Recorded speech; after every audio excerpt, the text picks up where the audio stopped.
In this class, we can see how to conserve biodiversity.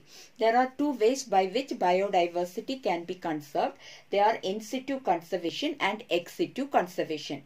So when we say about in situ conservation, it means on-site conservation. The site is conserved where the organisms are present. Okay. So the site along with the organism is conserved. So what is this in situ conservation? Plant or animal species are protected in their natural habitat. So the habitat where they live, that habitat is protected along with the plant or animal species. So that is said to be as in situ conservation. So when we see this in situ conservation, in most of the countries, they find it difficult to follow this in situ conservation to conserve all their biological wealth, because a lot of biological wealth will be there. So all this biological wealth cannot be conserved because it is economically not feasible. So they have identified certain regions based on the discussion with the conservationist. They have identified certain regions where the species diversity is more, and those regions have to be given more importance and it should be conserved. So such regions are said to be as biodiversity hotspots. So what is biodiversity hotspots?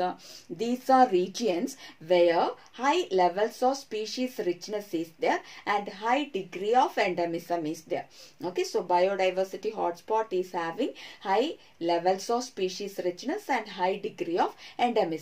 That means number of species will be more. That is, species richness means the number of species will be more, and high degree of endemism means endemism is the term which denotes that a particular species is confined to a particular region and is not found anywhere else. Okay, so the region where a particular species is alone present and it is not seen anywhere else, that we say it as endemism. Okay, so biodiversity hotspots are having high levels of species richness and high degree of endemism.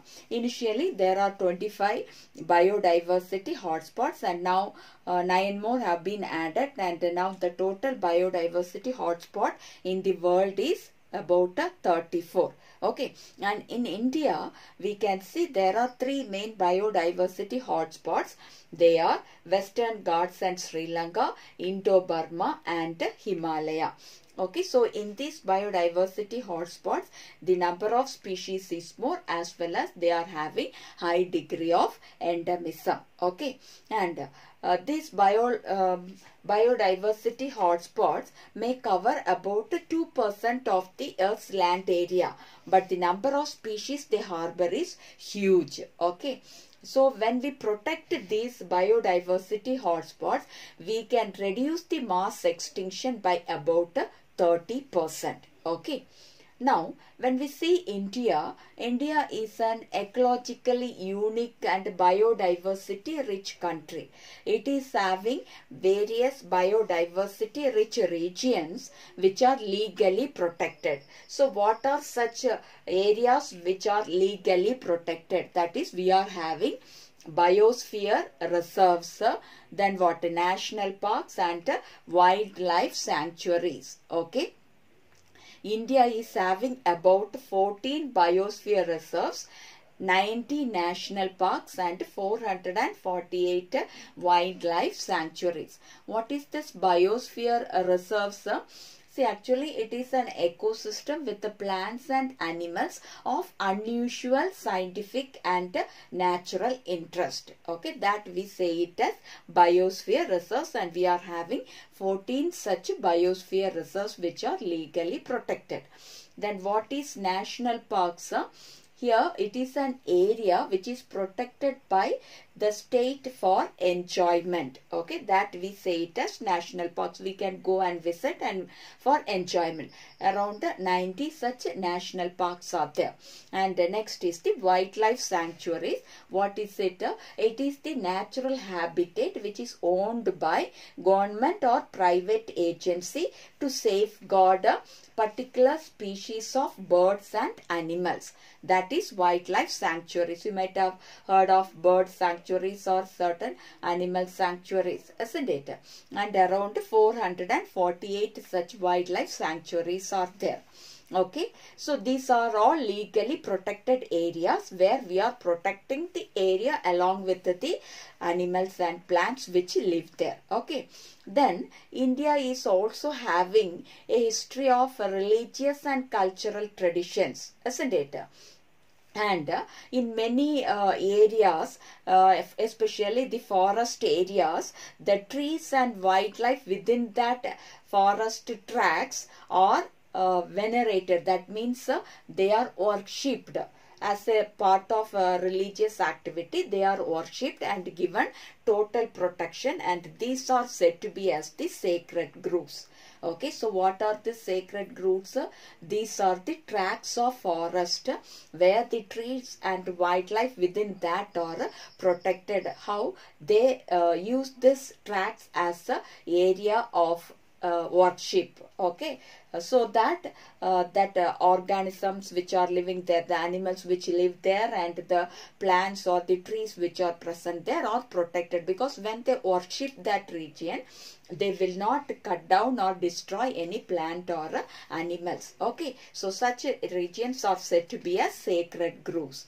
Okay, so these sacred groves are found in Khasi and Jaintia hills in Meghalaya, then Aravalli hills in Rajasthan, Western Ghat regions of Karnataka and Maharashtra, and the Sarguja, Chanda and Bastar areas of Madhya Pradesh. So these all are having the sacred groves which are protected. Okay. In Meghalaya, it is said that the sacred groves are the last refuges for a large number of rare and threatened species. Okay, so this is about in situ conservation.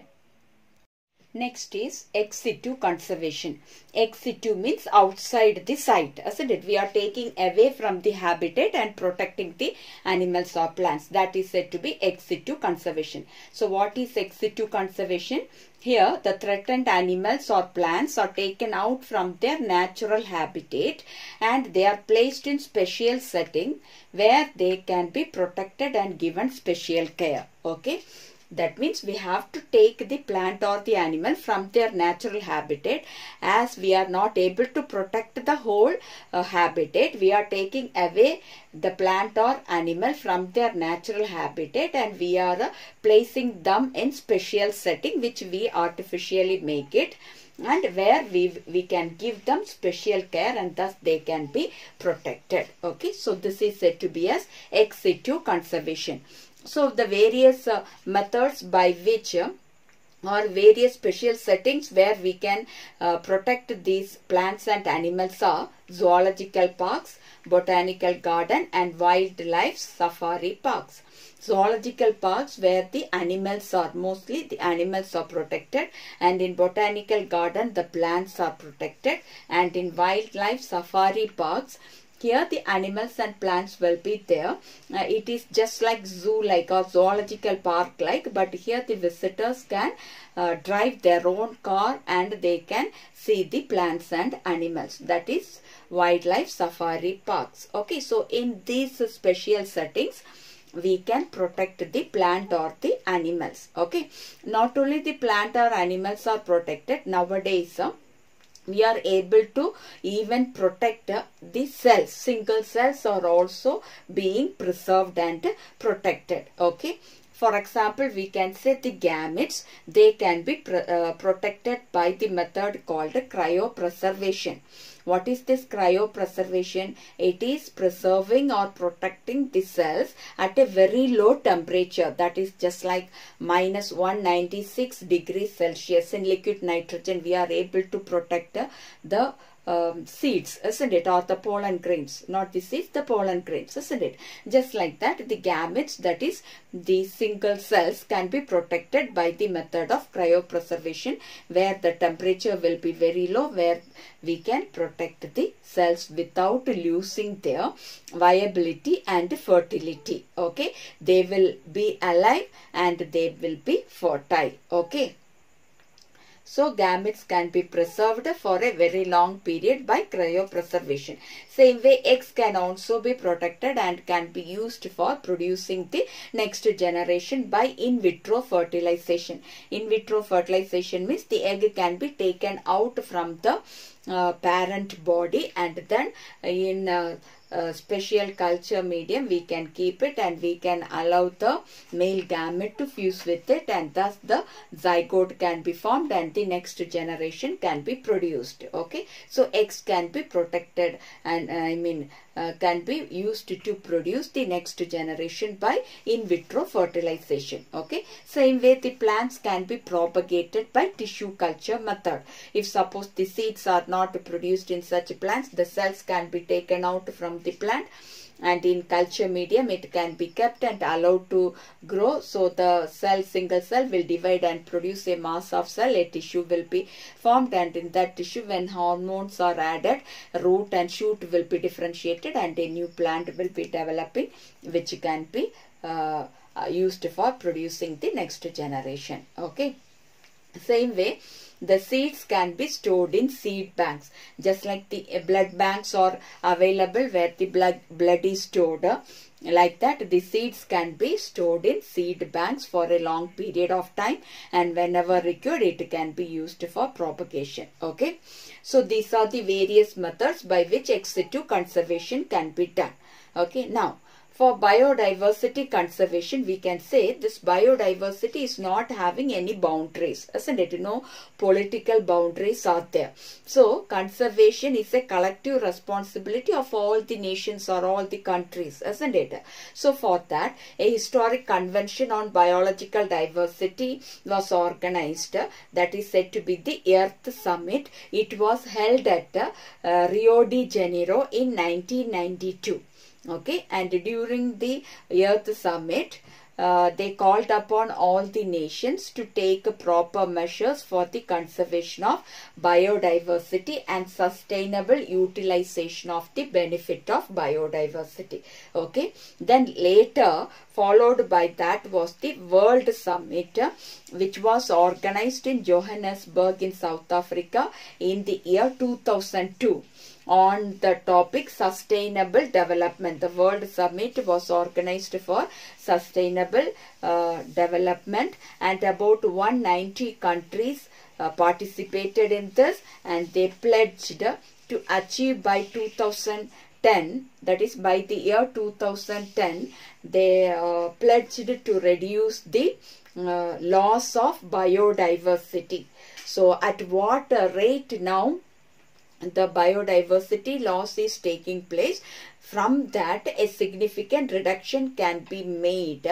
So for that, they took a pledge to achieve that reduction in loss of biodiversity by 2010 in the World Summit. Okay, so this is about the conservation of biodiversity.